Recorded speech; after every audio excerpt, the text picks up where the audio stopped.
Bismillahirrahmanirrahim. Assalamualaikum warahmatullahi wabarakatuh. Nama saya Fitri Wulandari Ahmad Rojak dari jurusan Pendidikan Bahasa Arab kelas C. Di sini saya akan menjelaskan kitab Ta'lim Muta'alim pekan ke 7 materi 42. Sebelumnya saya akan menjelaskan nahwunya terlebih dahulu, yaitu tentang i'rab.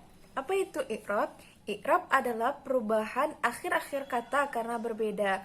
Bedanya amil yang masuk kepada kalimat itu, baik secara lafaz atau secara perkiraan. Contoh, sholaitu fi masjidin atau ro'aitu masjidan, atau bisa jadi masjidun. Ada satu kata yang sama tapi dibaca berbeda-beda. Yang pertama dibaca masjidun, yang kedua dibaca masjidan, yang ketiga dibaca masjidin. Maksud saya terbalik. Yang pertama masjidin, yang kedua masjidan, dan yang terakhir masjidun.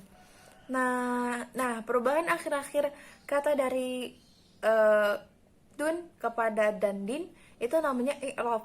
Perubahan akhir-akhir kata, kenapa berubah akhirnya? Karena berbeda-bedanya amil yang masuk. Masjidun, amilnya adalah hada.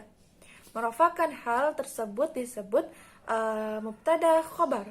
Masjidan, amilnya ro'aitu fi'il dan fa'il. Jadi masjidan adalah maf'ul bih.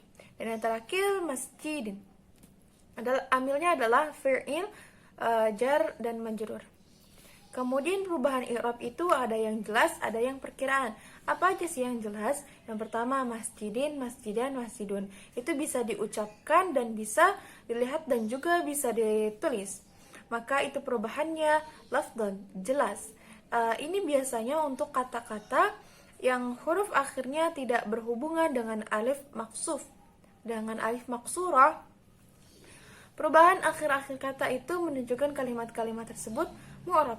Ada lagi yang perubahannya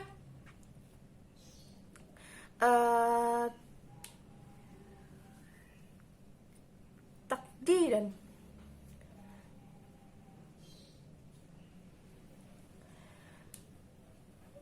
Majrur juga muwassa, padahal amilnya berbeda-beda. Inilah yang disebut perubahannya tidak jelas atau takdiron.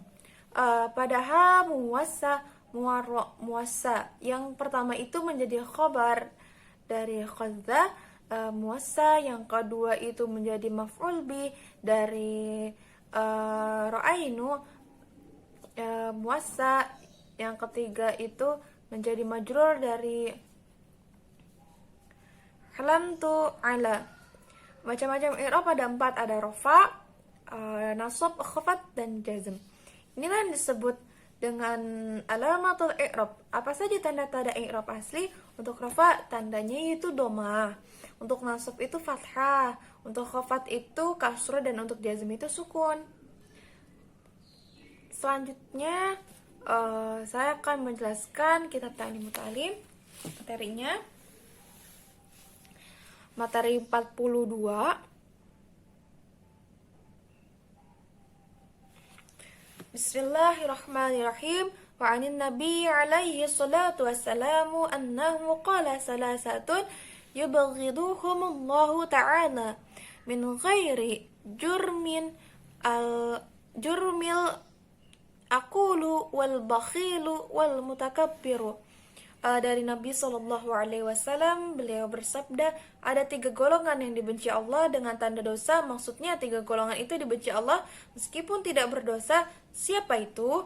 Orang yang tukang makan, orang yang kikir, dan orang yang sombong. Ini 3 sifat yang memang tidak berdosa tapi dibenci Allah Subhanahu wa ta'ala. Wat ta'ammulu fi mandari kasratil akli wahiyal amradu wakilalatut tabi'i. Dengan banyaknya makan akan menimbulkan penyakit, dan watak cepat bosan. Timbulnya banyak penyakit dan mudah bosan terhadap suatu urusan itu karena banyaknya makan. Jadi banyak makan ini menimbulkan 2 hal, yaitu banyak penyakit dan banyak bosan. qilal bitnatu tudhibul fitnatu. Dikatakan perut kenyang itu bisa menghilangkan kecerdasan. Jadi kecerdasan yang dimiliki seseorang bisa tumbuh sedikit demi sedikit, akhirnya sampai hilang sama sekali, sampai terus memperbanyak.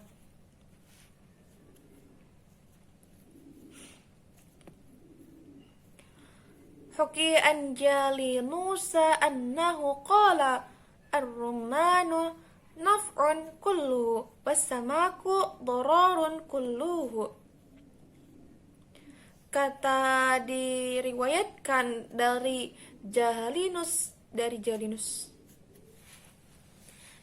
Jalinus, dia pernah berkata bahwa delima itu bermanfaat semuanya, sedangkan ikan bahaya semuanya.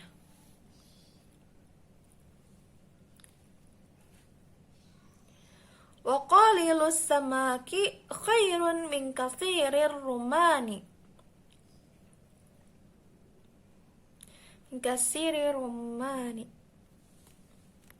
Pada sedikitnya ikan itu lebih baik dari banyaknya delima.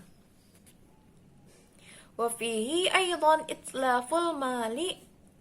Dan di samping itu, di dalam banyaknya ikan ada menyia-nyiakan harta. Wa qalilus samaki khairun min katsirir rumani.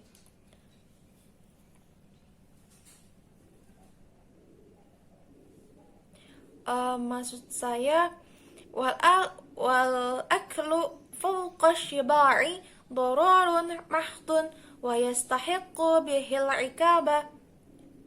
iqaba fid daril akhirah. Makan melebihi kenyang adalah bahaya yang sebenarnya, dan dia berhak mendapatkan siksaan di akhirat nanti. Pantas untuk mendapat siksaan di akhirat nanti bagi orang yang makan lebih daripada kenyang. Wal akulu baghidun fil qulubi. Banyak makan itu dibenci oleh orang-orang lain. Wa tariqu taklilil akli an yakulal at'imatad dasimah.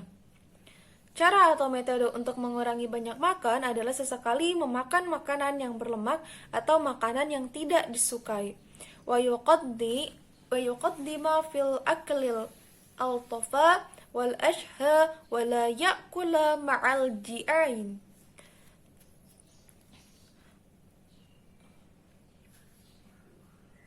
Ma'al ji'an illa idza kana lahu 'aradun sahihun.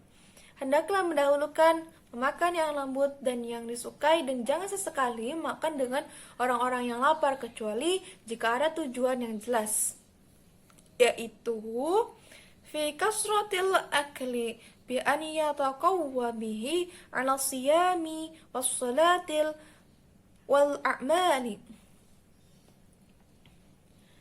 asyaqati falahu dzalika, seperti supaya kuat puasa, sholat, dan melakukan pekerjaan-pekerjaan yang berat, maka kita boleh nambah porsi.